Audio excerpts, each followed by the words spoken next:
Welcome everyone to another video of Vinyl Addict. This is Chili, and for this live 70s vinyl pick, I have The Doors and Absolutely Live, released April of 1970.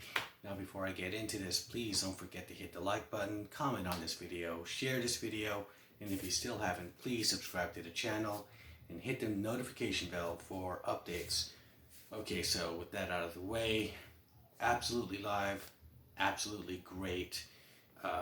This album came out around the time of Morrison Hotel, so they're recording from the Morrison Hotel era, which was called the Roadhouse Blues Tour.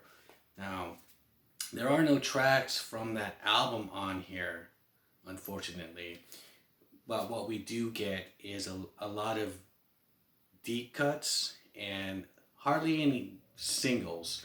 So there's no Light My Fire, there's no Love Me Two Times, no Hello I Love You, no Touch Me. But you do get Alabama Song, 5 to 1, When the Music's Over, which is a good one. Break On Through, okay, there's a single. And they have the intro with it, the Dead Rats, Dead Cats, and of course Soul Kitchen from the first album. But the main great thing about this is the Celebration of the Lizard, and that is a 5-part song which was supposed to be on the Waiting for the Sun album. Now that was supposed to take up one whole side, but all they left on that album was part 3, which was Not to Touch the Earth. The other parts they didn't keep, and they play it in its entirety in shows, and they have it on here. So so now you get the whole piece, how the whole song and the whole concept went, because even on the album of Waiting for the Sun, you had all the complete lyrics of A Celebration of the Lizard, but of course they only had one part in it.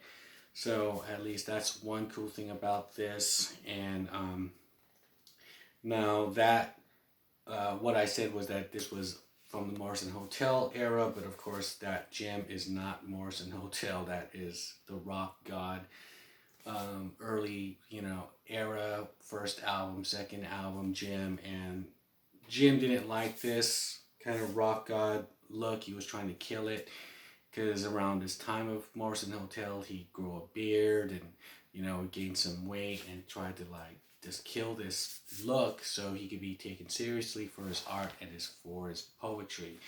But the record label decided to put this Jim on there, right? But if you open up the gatefold, you do get that Jim, the heavyset Jim, and beard and all. So that's really cool. You get the best of both worlds. And the great thing about this, though, as well, is that when hearing this album, you hear how Jim interacts with the audience, how the audience is really hanging on to Jim's every word, especially during the poetry readings. You could hear a pin drop, because I think the band and the audience and Jim are unique. They never jumped on any kind of bandwagon, what was going on. They didn't do a flower power kind of album, or didn't do a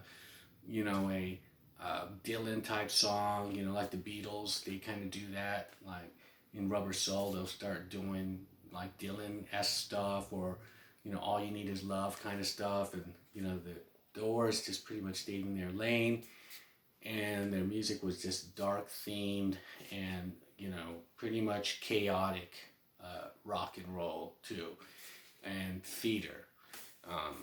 And that is my video. And what are your comments on this? What did you think of this album? Did you think it was absolutely shitty, or did you think it, like myself, absolutely great? I'd love to hear what you have to say about this. And with that, I'll shut up, and I'll see you guys on the next video. Bye.